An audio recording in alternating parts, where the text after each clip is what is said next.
महाराष्ट्राच्या राजकारणात सध्या कधी काय होईल ह्याचा नेमच राहिलेला नाहीये। अहिल्यानगर जिल्ह्यातील कर्जत नगरपंचायतीमध्ये घडलेल्या एका घडामोडीमुळे राज्याच्या राजकीय वर्तुळाचं लक्ष आता वेधून घेतलंय। कर्जत जामखेड मतदारसंघाचे राष्ट्रवादी काँग्रेस शरदचंद्र पवार पक्षाचे आमदार रोहित पवार आणि त्यांचे कट्टर प्रतिस्पर्धी भाजपचे आमदार राम शिंदे हे स्थानिक पातळीवर एका मुद्द्यासाठी अप्रत्यक्षपणे एकत्र आल्याचं पाहायला मिळतंय। शरद पवार यांच्या नेतृत्वाखालील राष्ट्रवादी काँग्रेस ही महाविकास आघाडीमध्ये असताना आणि रोहित पवार हे सातत्यानं भाजपवर सडकून टीका करत असताना कर्जतमध्ये राष्ट्रवादीच्या नगरसेवकांनी भाजपच्या नगराध्यक्ष उमेदवाराला पाठिंबा दिल्यामुळे अनेक तर्कवितर्कांना उधाण आले। हा केवळ स्थानिक पातळीवरील सत्तेचा खेळ आहे की यामागे आगामी काळातील काही मोठी राजकीय समीकरणं दडलेली आहेत? कर्जतमधील राम शिंदे आणि रोहित पवार एकत्र आल्याच्या चर्चा नेमक्या काय आहेत आणि कर्जत नगरपंचायतीच्या नगराध्यक्ष निवडीच्या दरम्यान नेमकं काय घडलंय तेच या व्हिडिओतून समजून घेऊयात। नमस्कार, मी कोमल आचरेकर आणि तुम्ही पाहत आहात महाराष्ट्र टाइम्स ऑनलाईन। कर्जत नगरपंचायतीवर सत्ता मिळवणं हे आमदार रोहित पवार आणि भाजपचे नेते राम शिंदे या दोघांसाठीही प्रतिष्ठेचं राहिलंय। कर्जत नगरपंचायतीची सत्ता सुरुवातीला आमदार रोहित पवार यांच्या नेतृत्वाखालील काँग्रेस राष्ट्रवादीकडे होती। एकूण 17 पैकी या गटाचे 15 नगरसेवक होते। मात्र मागील वर्षी 11 नगरसेवकांनी आमदार रोहित पवार यांची साथ सोडून विधान परिषद सभापती राम शिंदे यांचं नेतृत्व स्वीकारलं। परिणामी सत्तांतर झालं आणि रोहिणी घुले यांची नगराध्यक्षपदी निवड झाली। त्यावेळी घुले यांची निवड ठराविक कालावधीसाठी असेल आणि नंतर छाया शेलार यांना संधी दिली जाईल असं ठरवण्यात आलं होतं। तो ठराविक कालावधी पूर्ण झाल्यानंतर सुद्धा रोहिणी घुले यांनी राजीनामा न दिल्यामुळे हा संघर्ष निर्माण झाला। रोहिणी घुले यांच्या कारभारावर आणि कार्यपद्धतीवर स्वतः त्यांच्याच पक्षातील आणि विरोधी गटातील नगरसेवक नाराज असल्याच्या चर्चा होत्या। दरम्यान मार्च महिन्यात रोहिणी घुले यांचे पती सचिन घुले आणि जिल्हा परिषदेचे माजी सदस्य प्रवीण घुले यांनी अचानक भाजपला रामराम ठोकत उपमुख्यमंत्री एकनाथ शिंदे यांच्या शिवसेनेमध्ये प्रवेश केला। कर्जत नगरपंचायतीतील सत्तांतर घडवण्यात सचिन आणि प्रवीण घुले यांचा मोठा वाटा होता। घुले यांचा शिवसेना प्रवेश हा भाजप नेते आणि विधान परिषदेचे सभापती राम शिंदे यांना थेट धक्का मानला जात होता। त्यानंतर रोहिणी घुले यांच्या विरुद्ध अविश्वास प्रस्ताव दाखल करण्यात आला। हा असंतोष एवढा वाढला की रोहिणी घुले यांना पदावरून दूर करण्यासाठी भारतीय जनता पार्टी आणि राष्ट्रवादी काँग्रेस शरदचंद्र पवार गट यांचे स्थानिक नगरसेवक एकत्र आल्याचं पाहायला मिळालं। राज्याच्या पातळीवर हे दोन्ही पक्ष एकमेकांचे कट्टर वैरी असताना स्थानिक पातळीवर मात्र रोहिणी घुले यांच्या विरोधात एकजूट निर्माण झाली। या दोन्ही गटांनी मिळून घुले यांच्या विरोधात अविश्वास ठराव आणण्याची पूर्ण तयारी केली। घुले यांनी अशोक मेहत्रे यांच्या याचिकेनंतर गटनेते पदाच्या निर्णयाला मुंबई उच्च न्यायालयाच्या औरंगाबाद खंडपीठानं स्थगिती दिली। अखेर 1 जुलै रोजी न्यायालयानं ही स्थगिती उठवली आणि अविश्वास ठरावावर सभा जाहीर करण्यात आली।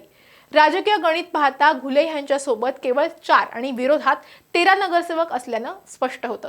राजकीय गणित पाहता रोहिणी घुले यांच्यासोबत केवळ 4 नगरसेवक आणि त्यांच्या विरोधात 13 नगरसेवक असल्याचं स्पष्ट होतं। बहुमत नसल्यामुळे त्यांनी राजीनामा दिला आणि स्थानिक राजकारणातील अंतर्गत गटबाजी आणि नगरसेवकांचा वाढता विरोध पाहता आपल्या विरोधात अविश्वास ठराव मंजूर होऊन पद जाण्यापेक्षा सन्मानानं बाजूला होण्याचा निर्णय रोहिणी घुले यांनी घेतला। अविश्वास ठरावावर मतदान होण्यापूर्वीच त्यांनी आपल्या नगराध्यक्ष पदाचा राजीनामा आहे तो जिल्हाधिकाऱ्यांकडे सुपूर्द केला। रोहिणी घुले यांच्या राजीनाम्यामुळे कर्जत नगरपंचायतीचं नगराध्यक्ष पद रिक्त झालं आणि तिथूनच खऱ्या अर्थानं नव्या समीकरणांची नांदी सुरू झाली। रोहिणी घुले यांच्या राजीनाम्यानंतर नव्या नगराध्यक्ष निवडीसाठी राजकीय हालचालींना प्रचंड वेग आला। रोहिणी घुले यांच्यानंतर नगराध्यक्ष पदासाठी भारतीय जनता पक्षाच्या छाया शेलार यांचं नाव समोर आलं। अत्यंत चकित करणारी बाब म्हणजे छाया शेलार यांना नगराध्यक्ष करण्यासाठी भाजपच्या नगरसेवकांसह राष्ट्रवादी काँग्रेस शरदचंद्र पवार पक्षाच्या नगरसेवकांनी सुद्धा उघडपणे पाठिंबा दिला। या पाठिंब्यामुळे छाया शेलार या कर्जत नगरपंचायतीच्या नव्या नगराध्यक्ष म्हणून निवडून आल्या। राज्यामध्ये महायुती विरुद्ध महाविकास आघाडी असा थेट आणि टोकाचा संघर्ष सुरू असताना कर्जतमध्ये मात्र शरद पवारांच्या राष्ट्रवादीनं भाजपच्या उमेदवाराला मतदान करून सर्वांनाच आश्चर्याचा धक्का दिला।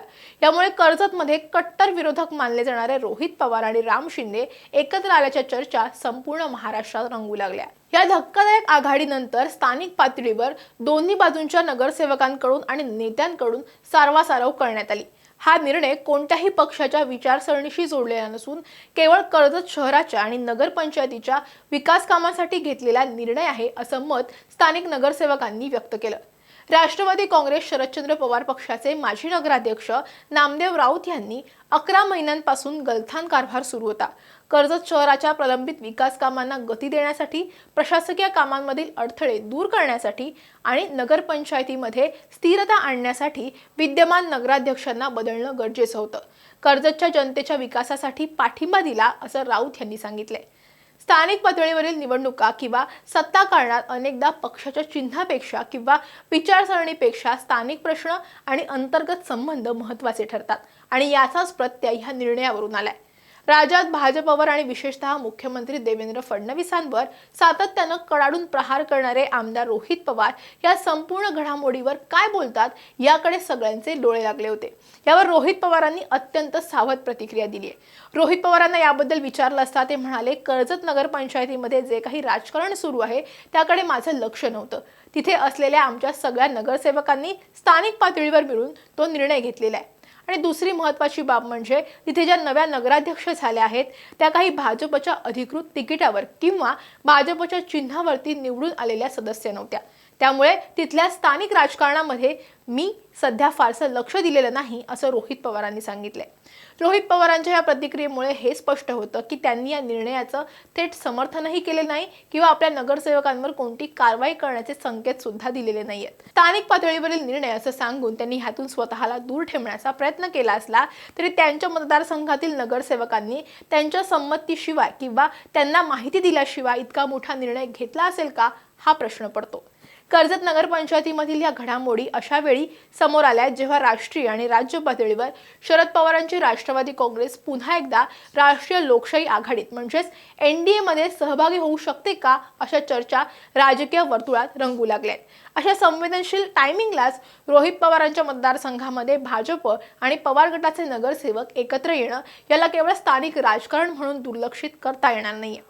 यामुळेच विरोधकांना महाविकास आघाडीवर आणि विशेषतः रोहित पवारांवर दुपटी भूमिकेचा आरोप करण्याची मोठी संधीच चालून आलेली दिसते। महाराष्ट्राच्या राजकीय इतिहासामध्ये असं अनेकदा आपल्याला घडलेलं दिसतंय की राज्य पातळीवर एकमेकांचे कपडे फाडायला उठलेले पक्ष स्थानिक स्वराज्य संस्थांच्या निवडणुकांमध्ये किंवा मग स्थानिक सत्तेसाठी एकत्र येतात। ग्रामीण आणि निमशहरी भागात पक्षाच्या आदेशापेक्षा स्थानिक पातळीवरील नेत्यांचे वैयक्तिक गट किंवा सोयीचं राजकारण हे अधिक प्रभावी ठरतं। जरी नगरसेवकांनी एकत्र येऊन निर्णय घेतला असला तरी कर्जत जामखेड मतदारसंघाचे रोहित पवार आणि राम शिंदे यांच्यातील मुख्य राजकीय संघर्ष हा काही संपलेला नाहीये।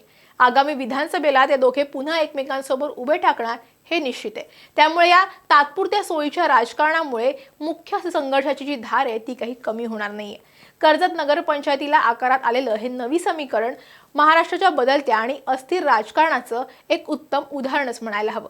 कालपर्यंत जे एकमेकांचे तोंड पाहत नव्हते ते आज विकास कामाचं कारण पुढे करत एकाच उमेदवाराच्या मागे उभे राहताना दिसतात। रोहित पवारांनी जरी ह्या निर्णयापासून स्वतःला दूर ठेवण्याचा आणि आपल्याला स्थानिक राजकारणाची माहिती नव्हती असा पवित्रा घेतला असला तरी जनतेच्या आणि राजकीय वर्तुळाच्या भुवया यामुळे नक्कीच उंचावल्यात।